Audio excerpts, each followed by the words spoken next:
So these actin binding proteins को मैंने नाम दिया है, एक्टिन बाइंडिंग प्रोटीन्स हैं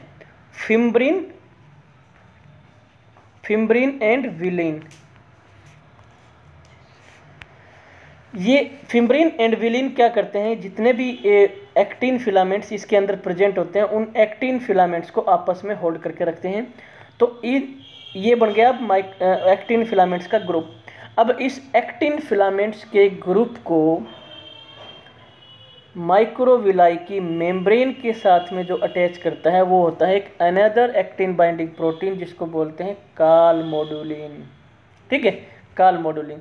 तो 3 एक्टिन बाइंडिंग प्रोटीन्स यहाँ पे प्रेजेंट होते हैं, फिम्ब्रिन एंड विलाइन, जो क्या करते हैं सभी एक्टिन माइक्रोफिलामेंट्स के ग्रुप को होल्ड करते हैं और पूरे ग्रुप को माइक्रोविलाई की मेम्ब्रेन के साथ में जो अटैच करता है उसको बोलते हैं कालमोडुलिन protein.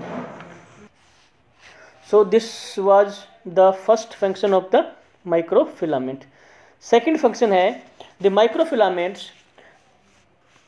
are playing its role in the cyclosis of plant and animal cells. तो क्या करते हैं कि आप देखेंगे कि बहुत सारी सेल्स के अंदर जो साइटोप्लाज्म होता है, cytoplasm is divided into 2 portion, one is ectoplasm and another is endoplasm. Ectoplasm के अंदर आप इसमें देख रहे हैं कि नॉन मूविंग साइटोप्लाज्म है, इसको जेल भी बोल देते हैं, non because of the presence of actin filaments, polymerized actin filaments in the ectoplasm.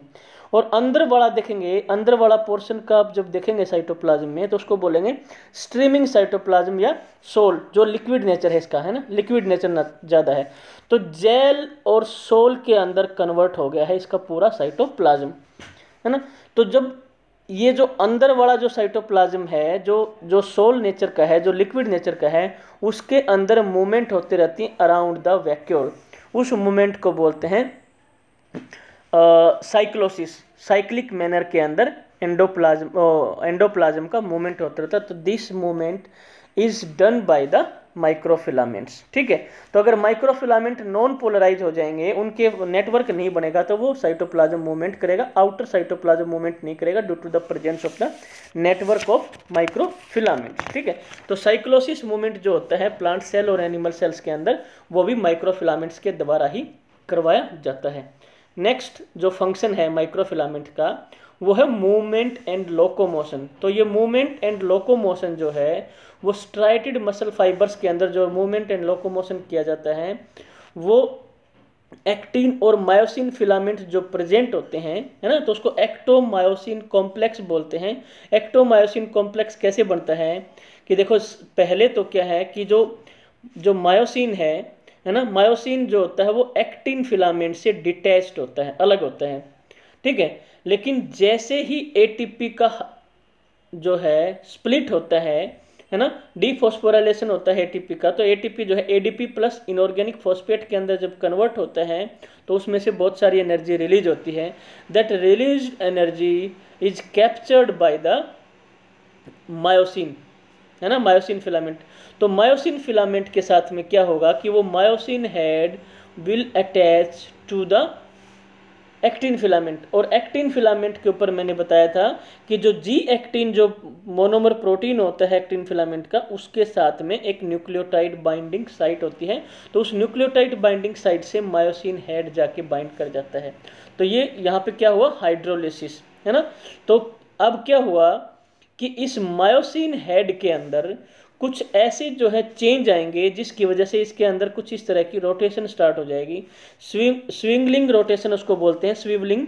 वो स्विवलिंग रोटेशन की वजह से मायोसिन की जो लेंथ होती है वो लेंथ क्या है, कम हो जाएगी। लेंथ कम हो जाएगी तो अगर उसकी लेंथ अगर कम हो जाएगी तो क्या होगा कि जो टिल्टिंग पोजीशन थी मायोसिन की, है ना, that tilting position is now converted into the straight position. तो जैसे ही क्या हुआ कि इसका थोड़ा सा इस साइड में मूवमेंट हुआ, है ना, तो अगर इधर मूवमेंट हुआ तो एक्टिन फिलामेंट को भी इधर लेके जाएगा। ठीक है, तो कितने सारे मायोसिन जो है एक्टिन्स के साथ में अटैच होंगे। मैंने बताया था कि एक मायोसिन के राउंड में 6 एक्टिन जो है फिलामेंट होते हैं, सभी फिलामेंट को इधर खींच के लेके आएंगे। तो जो ओवरऑल जो लेंथ थी मायोफाइब्रिल की, उस लेंथ के अंदर जो है डिक्रीज हो जाएगी, वो लेंथ डिक्रीज हो जाएगी, तो क्या हो जाएगा, वो मसल कॉन्ट्रैक्शन हुआ, मसल्स की लेंथ कम हुई तो मूवमेंट हो जाएगा, है ना, किसी भी पर्टिकुलर ऑर्गन का मूवमेंट हो जाएगा।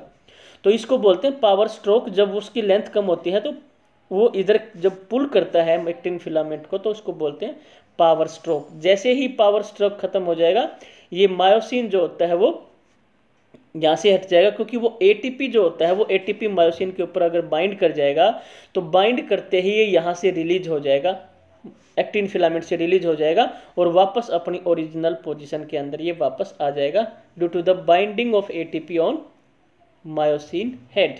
ठीक है, और मायोसिन हेड के ऊपर एटीपी बाइंड हो जाएगा। बाइंड होने के बाद एटीपी जब चेंज होगा एडीपी प्लस इनऑर्गेनिक फॉस्फेट के अंदर, फिर से वो बाइंड कर जाएगा एक्टिन फिलामेंट्स के साथ। तो इस तरह से जो है वो साइकिल चलती रहती है और मसल कॉन्ट्रैक्शन रहेगा, और मसल कॉन्ट्रैक्शन होगा तो जो है किसी पर्टिकुलर ऑर्गेनिजम्स का मूवमेंट चलेगा। ठीक है, नेक्स्ट फंक्शन है माइक्रोफिलामेंट्स का कि these microfilaments are actively playing role in the cell division in animal cell. तो सेल डिवीजन के अंदर जो कॉन्ट्रैक्टाइल रिंग बनता है ना, कॉन्ट्रैक्टाइल रिंग कब बनता है, जब एनाफेज के टाइम पे उनका क्रोमोसोम्स का जब सेपरेट हो जाते हैं, न्यूक्लियर डिवीजन हो जाता है, डिवीजन के बाद जब सेल डिवीजन का टर्न आता है तो उस टाइम पे क्या होगा कि जो बीच में जो एक्टिन फिलामेंट्स का यहाँ पे एक पेरिफेरल जो होते हैं एक सर्कल बनेगा इस तरह से, और वो सर्कल जो होता है सेंट्रीपिटली अंदर की साइड में जाता रहता है, तो वो सर्कल जो है वो छोटा होता रहता है ना। अगर वो सर्कल जब छोटा हो जाएगा तो इसके अंदर क्या बन जाएगा, एक इस तरह से सेल फुरो होगा, अपने साथ में वो प्लाज्मा मेम्ब्रेन को भी खींच के लेके आते हैं, जिसकी वजह से क्या होता है कि सेल का डिवीजन होता है। तो ये जो सेल फुरो बनता है, सेल क्लीवेज बनता है, this is due to the microfilaments present in this cell furrow. तो सेल डिवीजन के अंदर भी इसका डायरेक्ट रोल है माइक्रोफिलामेंट्स का। अब माइक्रोफिलामेंट्स का एक और रोल है in the amoeboid movement. Amoeboid movement के अंदर क्या होगा कि इसका जो मैंने सोल और जेल थ्योरी जो बताई थी, है ना, सोल और जेल थ्योरी जो साइक्लोसिस के अंदर मैंने बताई थी, ठीक उसी तरह के मैकेनिज्म स्यूडोपोडिया का जो फॉर्मेशन होता है अमीबा के अंदर, वो स्यूडोपोडिया का फॉर्मेशन भी उसी के सोल जो साइटोप्लाज्म होता है वो मूवमेंट करता है वेरियस डायरेक्शंस के अंदर, और मूवमेंट करने के बाद the sol is converted into the gel, और जेल के अंदर कन्वर्ट हो जाएगा तो इसके अंदर इस तरह की बहुत सारी इरेगुलर स्ट्रक्चर्स बन जाएंगी, और इन इरेगुलर स्ट्रक्चर्स को ही हम क्या बोलते हैं, स्यूडोपोडिया। और इन्हीं स्यूडोपोडिया की मदद से मूवमेंट करता है कौन, बहुत सारे ऑर्गेनिजम्स जो है वो मूवमेंट करते हैं through the formation of pseudopodia. ठीक है, तो अमीबॉइड मूवमेंट्स जो होते हैं वो माइक्रोफिलामेंट्स के द्वारा ही किए जाते हैं। नेक्स्ट जो फंक्शन है वो है अंडुलेटरी मूवमेंट इन द फाइब्रोब्लास्ट। तो जो फाइब्रोब्लास्ट जो सेल्स होती हैं, उन फाइब्रोब्लास्ट सेल के अंदर जो अंडुलेटिंग जो मूवमेंट होता है, एक स्पेशल टाइप का मूवमेंट होता है, उसको अंडुलेटिंग बोलते हैं। उसके अंदर क्या है कि मान लो ये पीछे वाला पोर्शन जो है सबस्ट्रेटम के साथ में अटैच हो जाएगा थ्रू द माइक्रोफिलामेंट्स। ठीक है, माइक्रोफिलामेंट इसको अटैच कर देंगे। अब एंटीरियर पोर्शन है, उसमें जो साइटोप्लाज्म है, जो सोल साइटोप्लाज्म है, वो आगे की तरफ मूवमेंट करेगा। आगे की तरफ मूवमेंट करेगा तो इसका जो एक्सटेंशन है, आगे की तरफ एक्सटेंशन इंक्रीज हो जाएगा, है ना। तो फाइलोपोडिया इसके अंदर बन जाएगा।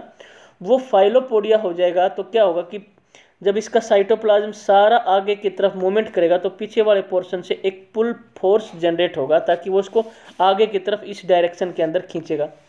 और जब इसके अंदर जब पुल फोर्स जनरेट होगा due to the movement of cytoplasm through the forward direction, है ना, अब यहाँ पे जो एक्टिन फिलामेंट्स होंगे फॉरवर्ड डायरेक्शन में वो पॉलीमराइज हो जाएंगे, और पॉलीमराइज हो जाएंगे तो इसको जो है स्टेबल कर देंगे। स्टेबल करेंगे तो यहाँ से साइटोप्लाज्म आगे की तरफ पुल करेगा तो यहाँ से डिटैच हो जाएगा, और यहाँ से जो है वो अटैच हो जाएगा अपने आप को। तो इस तरह से उस एनिमल का या उस पर्टिकुलर फाइब्रोब्लास्ट सेल की हम बात कर रहे हैं, तो वो फाइब्रोब्लास्ट सेल का इस साइड में मूवमेंट होगा।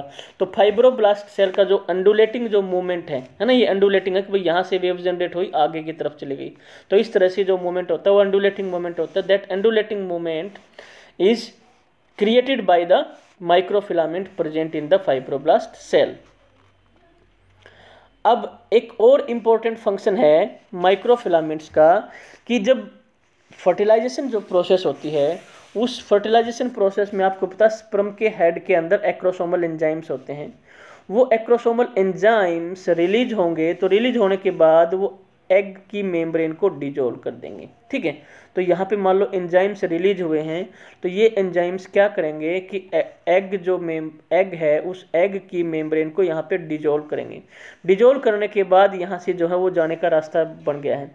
अब क्या होगा कि डिजोल्व करने के बाद जो एक्रोसोम होता है उस एक्रोसोम के अंदर एक ट्यूब का फॉर्मेशन होगा, है ना, जो ट्यूब न्यूक्लियस को लेके कहाँ पे लेके जाएगी, एग्स के अंदर लेके जाएगी, है ना। तो अब वो एग्स के अंदर जो लेके जाएगी ये tube, this tube is formed by the actin microfilament, है ना। और ये ट्यूब जो है एग के अंदर एंट्री करेगी और साइड अपने न्यूक्लियस को अंदर छोड़ के आएगी। तो ये जो ट्यूब जो बनाई जाती है this is formed by the actin microfilament present in the sperm head. ठीक है, नेक्स्ट जो फंक्शन है माइक्रोफिलामेंट्स का, हाँ यही था। ठीक है, तो all these are the functions of microfilament. तो माइक्रोफिलामेंट में इतना ही। नेक्स्ट मैं आपके लिए सिलिया एंड फ्लैजिला का लेक्चर लेके आऊँगा। तब तक के लिए गुड बाय।